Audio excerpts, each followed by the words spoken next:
What's up, YouTubex? Woshi 1009 here, and today we're here with the EVGA GeForce GTX 770 Superclocked edition from EVGA with the unboxing and overview. Going to be doing some FPS benchmarking and 3D mark and all that, but without further ado, let's get on with the unboxing.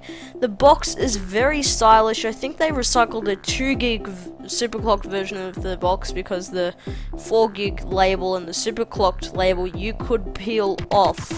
So I just left it there, and I did check in the settings of the card and like all the settings for the architecture and all that, and it was 4 gigs, so I wasn't being ripped off. So here comes out the box. This is being recorded after I did the unboxing, so if things are out of time, you know why.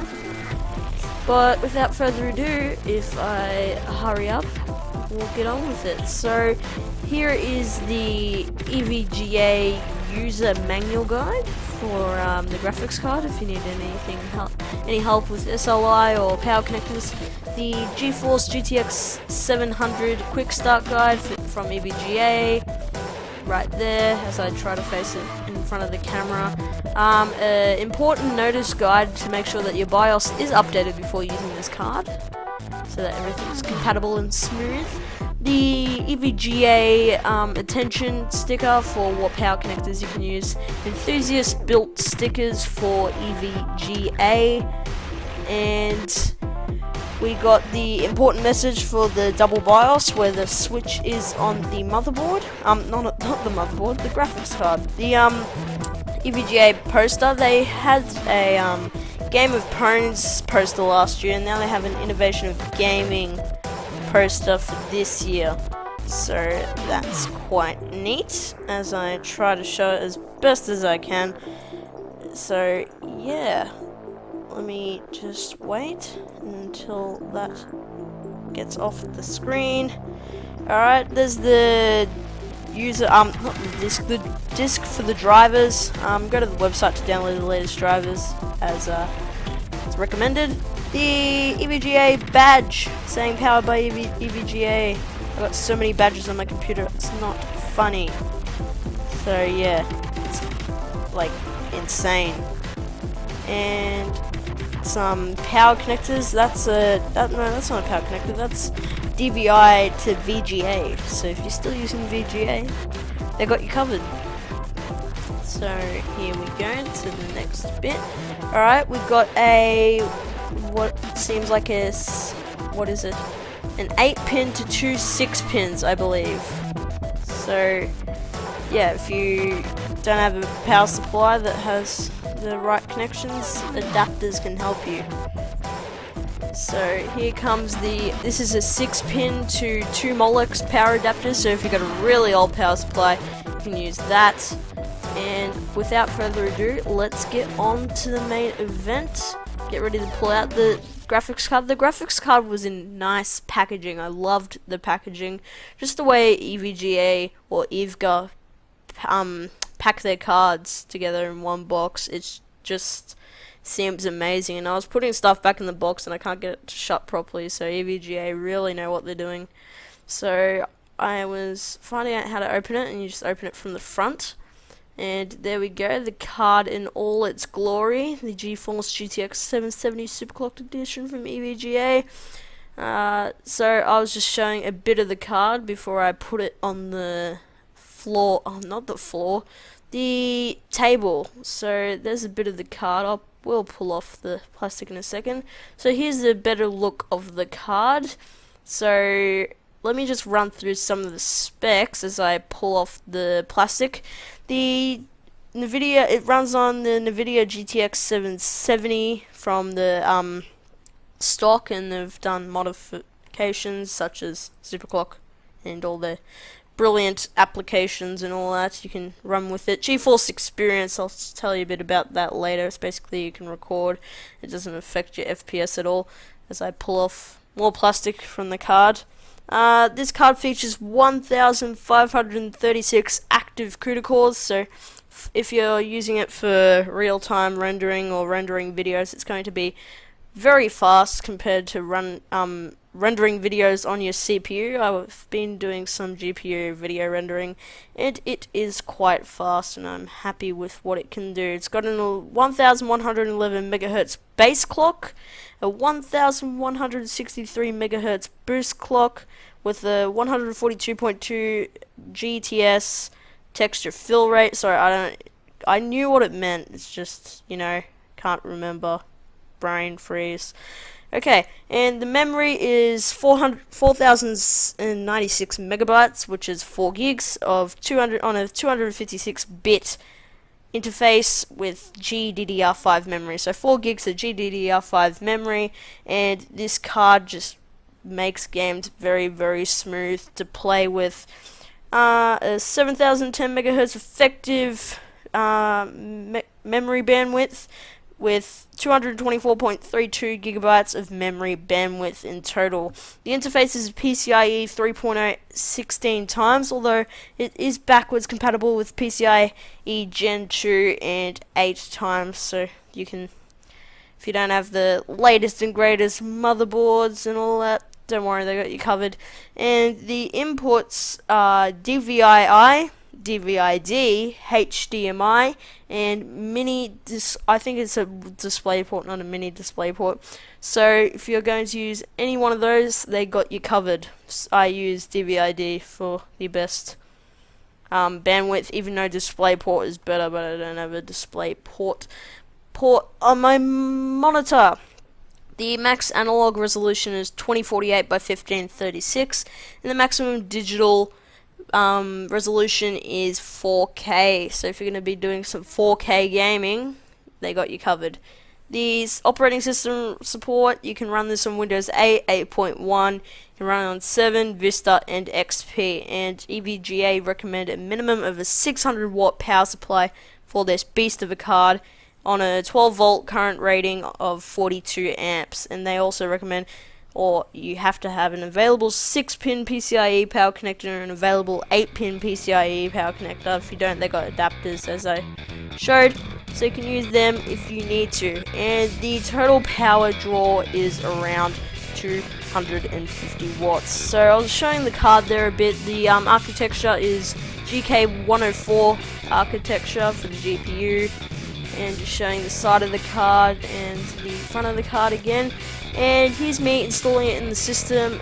I took about 10 to 15 minutes to install. Here's the first graphics card that I installed, so I was mucking around with cables and everything.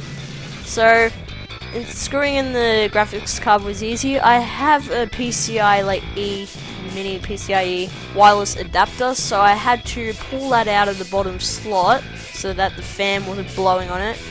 Took that out and then put it above the graphics card. Now it's fine, because I was worried that that would interfere, the graphics card would interfere with it, and that I wouldn't be able to connect to the internet. Nevertheless, wireless still works. I used one 8-pin power cable and one 6-pin power cable, mainly because I was worried that running the power off one cable was going to be a pain. But I hope you enjoyed that bit of installation and all that. And now we shall get on to the features. EVGA's Precision X software is pretty nifty in terms of getting the most out of your card. So here it is right now. It's got different themes. So I got a GTX Titan theme going on here because it looks awesome, and yeah, stuff. So you can set your power targets and your temperature targets. I got my temperature target to, should be 90 degrees, because yeah, and therefore the power target's at 104, but you can unlink them and put it down to whatever you want. So I could put it like that and put the power target at 101%, 102%, and put the temperature target at 90 degrees. And I got my GPU clock offset at plus, I'll probably had it at plus 100 megahertz, but just to keep it on the safe side, probably put it down to plus 70. But overall, the card's going pretty great. And the one downside, and I'm not gonna give it a review at the end because this is just a well, I'm gonna give it a review at the end, sorta, but just a problem that all EVGA fans on their cards are quite noisy. That's the only problem. So, for example, if I were to, like, I can untick auto and keep it down to at 41% fan speed. But if I go and run something like, for example, EVGA's OC Scanner X and give it something to render, for example, so if we turn anti-aliasing on 8 and all that and run it, it's going to do that, and then it will start running.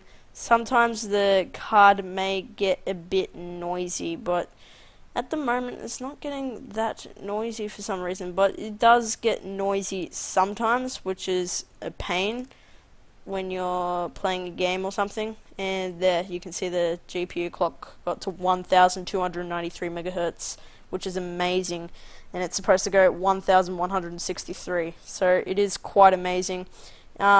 The GPU power is only going to 50% at the moment. I got it to go to 102%, and the GPU clock there, it's 1251, 1254, there we go, 1293. So the max I've been able to reach is 1385 megahertz, and that's when I had like everything up at high, but I didn't want to have everything on high all the time, else I could break the card. 7695 points at 128 FPS, minimum 89. So that was a 720p test. So for example, you can go to 1080p and run the benchmark and give it something to do, and yeah, the power temp is going up now, and yeah, like I said, it's weird because sometimes your fans could be really quiet, and then sometimes they can just be a mental pain in the butt, and then you can go customizing what you want, get that fine tune, be ready to go. So this is the EVGA Precision X software, so if you're into overclocking your card and getting the most out of it, this is definitely for you.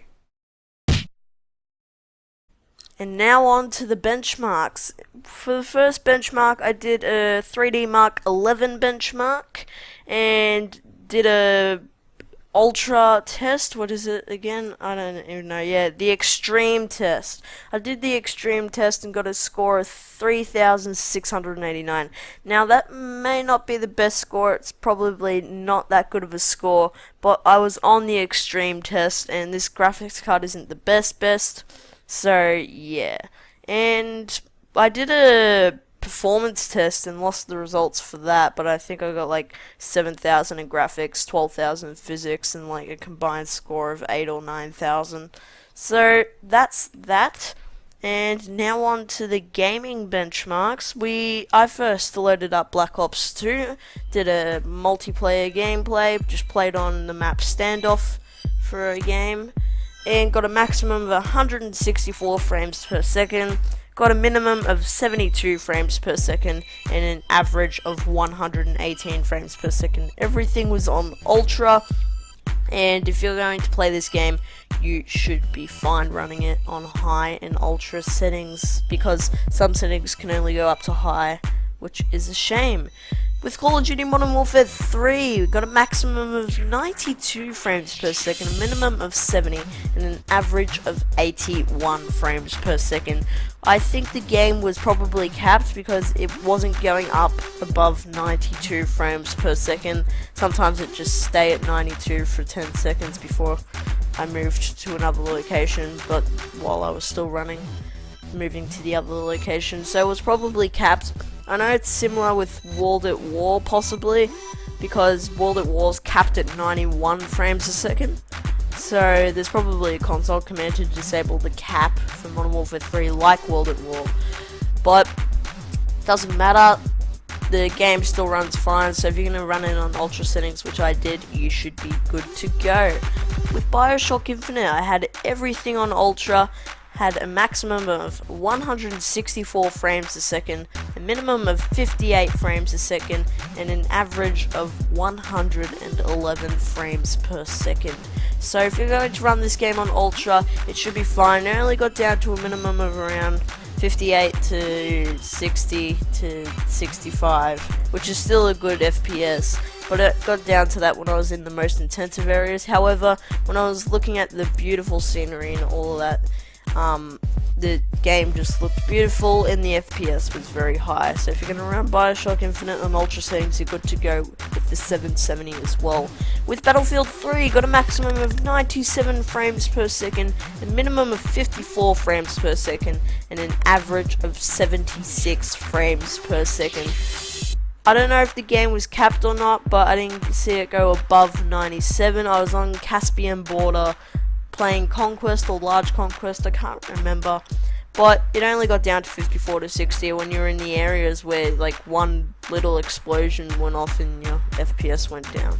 So it was very weird, but if you're going to run that game on Ultra settings as well like I did, you should be good to go.